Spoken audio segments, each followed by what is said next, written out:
Mr. Perlmutter is recognized as the last questioner. So I want to follow up on Ms. Wild's questions to Dr. McCarty and Chief Litzenberg.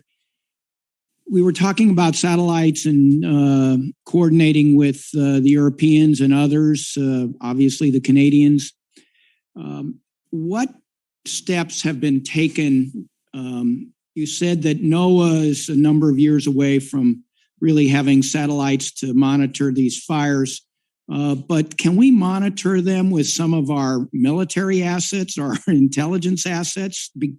And I'm saying we sometimes in Colorado, obviously, we had big fires last year and we had to call in the National Guard to assist our firefighters.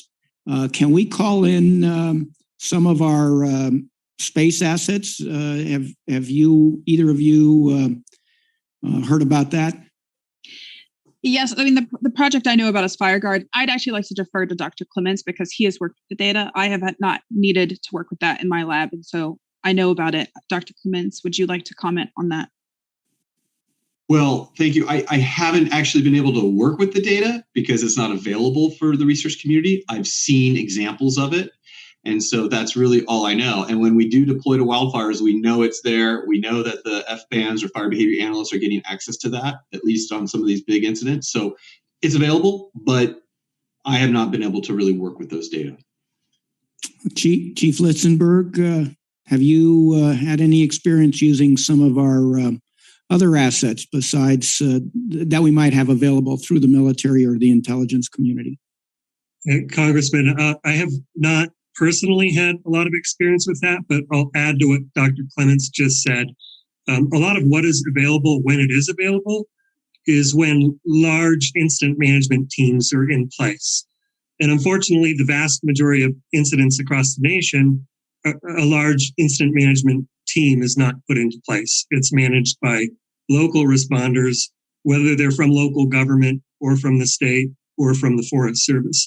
So the more that we can get that information that's usable to all, the better we will be. I have not personally had that experience. Okay. Let me ask this question. So Dr. McCarty, or to any of the panelists, last year, one of our fires called the East Troublesome Fire, which is the second largest we've had ever.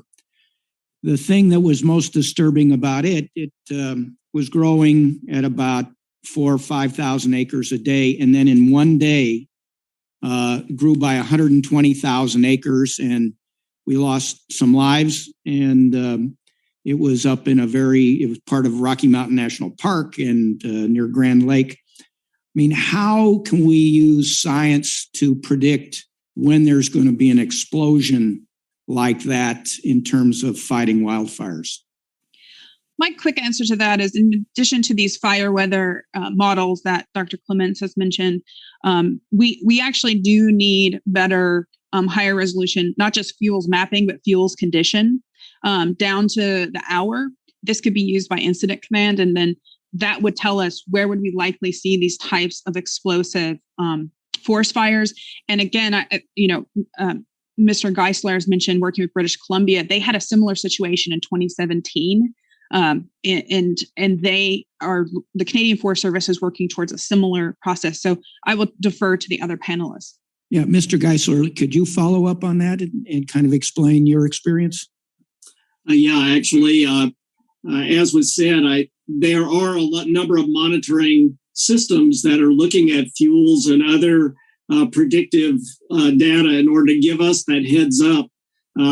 The Mesonet that Representative Lucas talked about has fuels data in real time as a part of it. So we were able to actually look at the moisture content and fuel typing at all of these sites across the entire state at any given moment.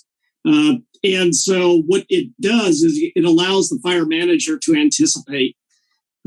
Just this past year, we had a wind event which took us from a slow fire season to our historic fire season in a matter of a couple of days.